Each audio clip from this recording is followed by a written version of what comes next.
Okay, Hit the let me. recording. Okay, I've restarted the recording. Sounds good. It looks like you have to allow. Okay, so allow me to clarify. I feel like we both have a pretty solid understanding of each other's interests and also Mhm. our botanists. Um, I don't think either of us are really desperate to make a deal here. Right. It sounds like you're going to be able to work it out if you can't acquire this property. Um, and I understand. Trust me, I get it. Like you're looking to buy a house just to bulldoze it down and build a parking lot. That makes sense. Mhm. I Right. totally understand why you don't want to spend a bunch of money. Just I'm representing a client who's Yeah. become kind of a folk hero, and you know, Understood. so What? I yes, Oh, sorry. I was just gonna ask. So, I mean, I feel like, um, because I was kind of throwing a number out. I guess what are you? So, I feel like I understand what your interests are, but just in terms of like monetary value, what she's looking for, because we keep talking about like we do understand that she has issues with the school, but not necessarily the school itself, right? But like administration. Um, what is she seeing as the value that she, because it sounds like it's maybe not just the value of the house but also the additional value that she wants to get because she doesn't want.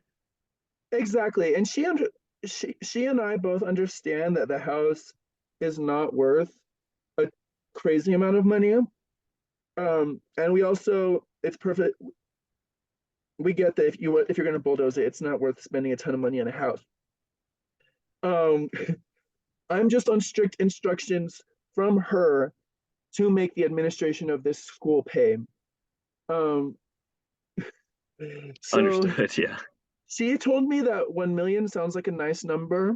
I think that would be like our top of our Zopa. Hmm. Um, the lowest I could go would be 700. Okay, and that sounds realistic for us.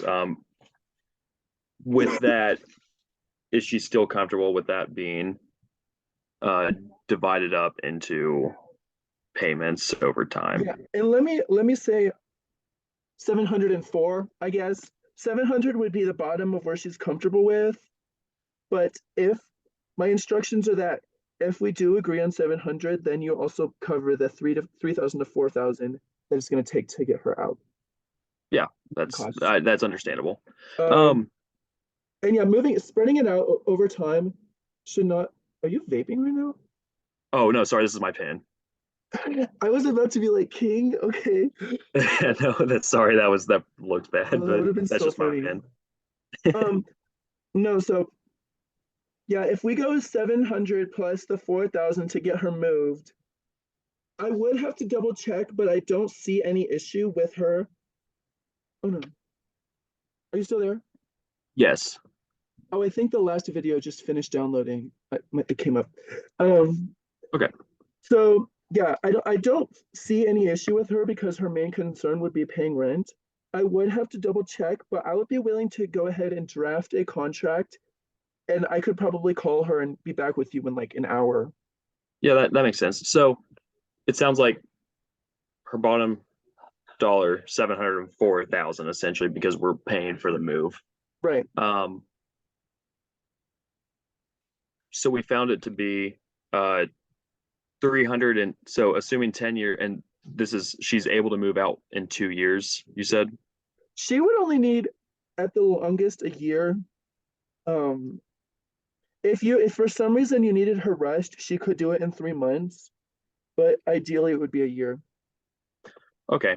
Um, so I almost would say in this case, just to help extend the amount of time that we have for, so let's say she moves out in a year. Um, so that puts her at 90 years old. The next 10 years at 3,000 a month. So we found that for a 10-year time span to be 360,000. So 700, and swear I'm bad at math, so I'm going to run the math real quick. 704,000 minus It would be like 344,000. uh yeah, so 704, and then there's 360,000 So yeah, 344,000. So we're looking at 340,000 that is paid to her for the house immediately.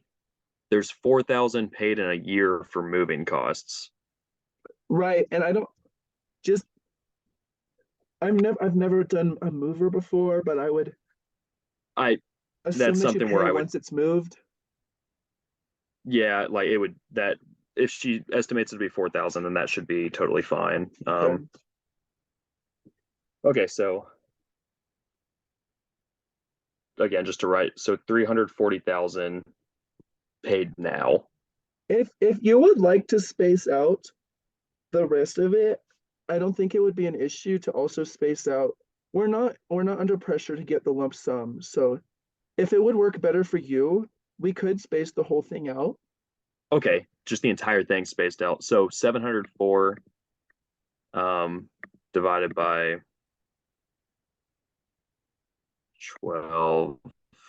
Hang on a second, let me figure that now. It's so we'll say we'll pay out over 10 years essentially.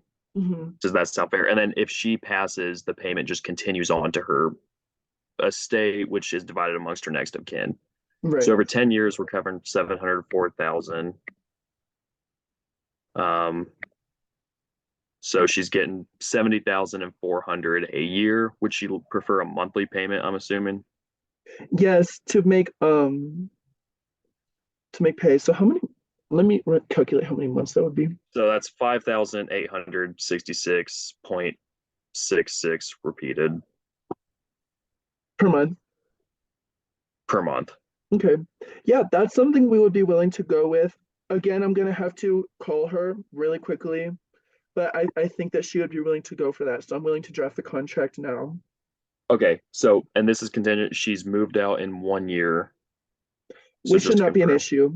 Yeah. All right, so she moves out in 1 year, and we pay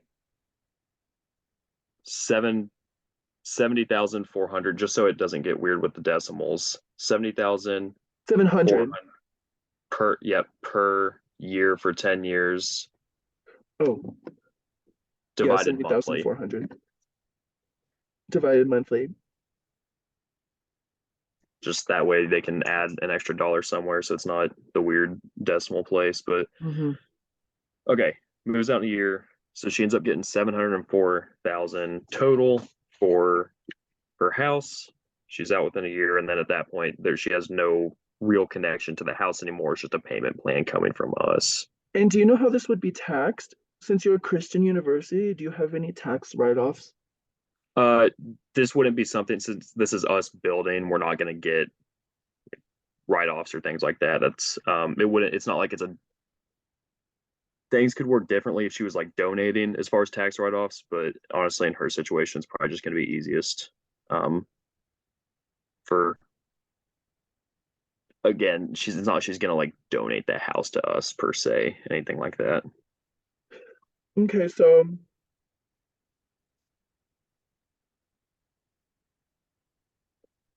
okay, that works.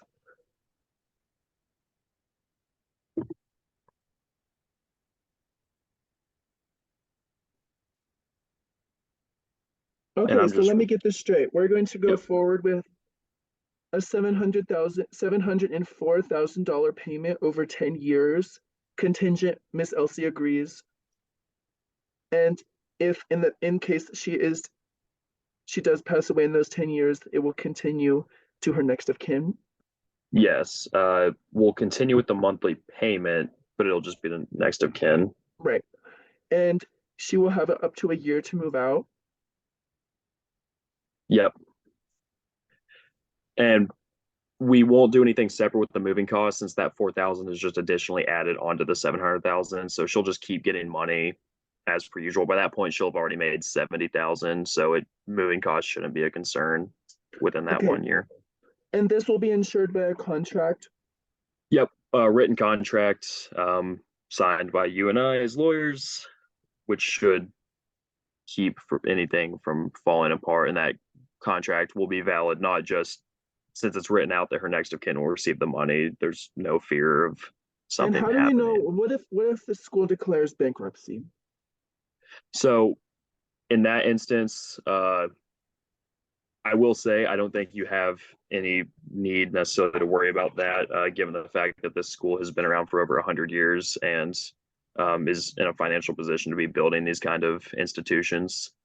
So that's something where uh, I, again, I don't necessarily know what to tell you, but I can tell you that that isn't a risk in this situation So because you would of be the, willing to write a clause, so, assuming bankruptcy doesn't happen, you would be willing to write a clause that the payments will continue if the school does file bankruptcy? yeah, and that's something where I imagine that in this situation, again, that's so far fetched to think that that's going to happen. But uh, I do think that we could write in. And I understand that, but she is old, so it's not like if these payments stop coming, it's not like she's going to be able to just go out and get a job. Yeah, she can't just get a job. I understand that. And that's a really good thing you brought up that I honestly hadn't considered, just given the institution stability right now. We don't have necessarily. Right, Um, and I do believe that it's stable. I would just like to add a clause in just for okay. the safety of her. Clause that payments are. So I'm trying to think. Could these? We could just. Is there a way to ensure this transaction outside? Because if the school goes bankrupt, the school goes bankrupt, right? So I'm wondering if there's. Let me actually look this up real quick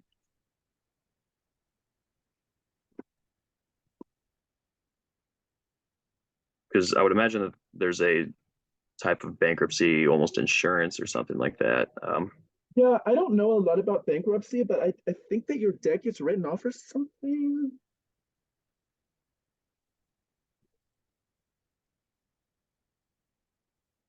And once again, because she's leaving her house that's already paid off, she's going to have to rely on a continuous at least 3,000 a month to Mhm. continue where she's living. Yeah.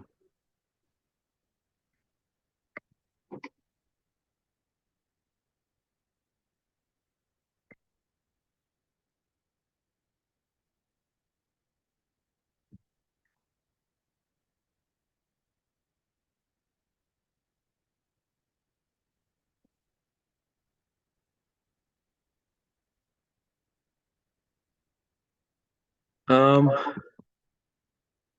okay, hang on 1 second.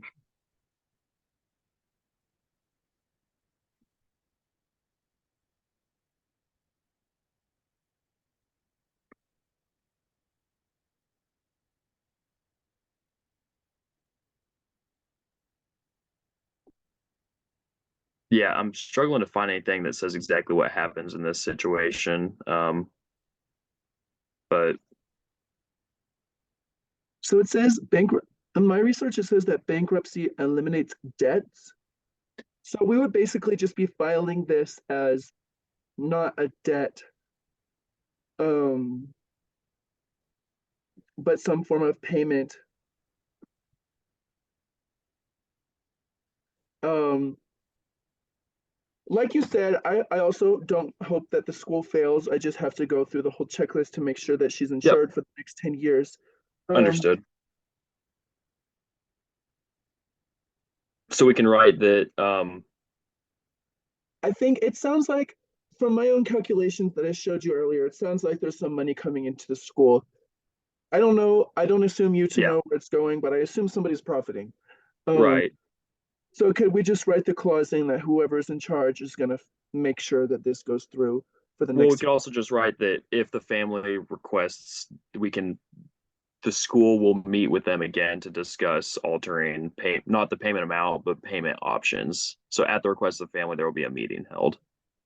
Just so like if this situation occurs that or there's any type of like A meeting questions, they would be able held. to meet again.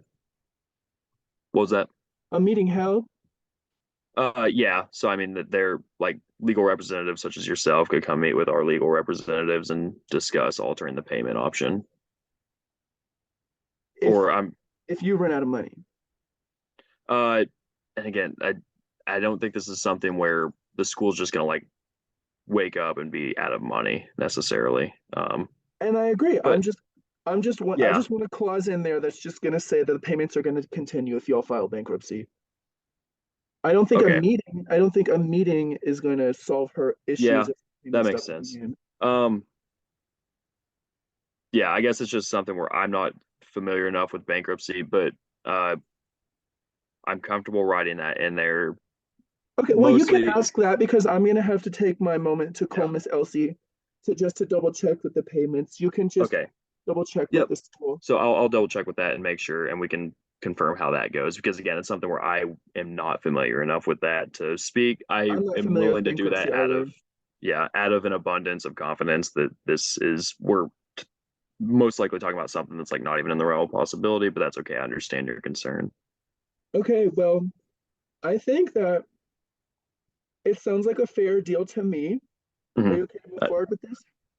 Yep, I am comfortable with this. So moves out in a year, 70,400 per year for 10 years divided monthly, continuing the next of kin if Ms. Schuster happens to pass within that time frame. And then the clause that payments continue, um, and that would be something that can just be ironed out within the legalities of the contract if that just ends up being like a lump sum or if that is a continued, because I would imagine that could not be a continued monthly payment if the school goes under, likely just a lump sum that's indebted, and that could be likely covered through an insurance agency, but that's something that we could get. So it does sound like you do have to check with Ms. Schuster on this then. Right, so I'll check with Ms. Schuster on that, on the continued payments, and you can check about the bankruptcy clause, and then we can meet back in about an hour to sign some documents. Okay, sounds good. I am good with this if you are. Sounds good. Okay, cool. Okay, nice. Okay, I'm gonna end the I'm recording. I'm gonna stop mine now. Yep.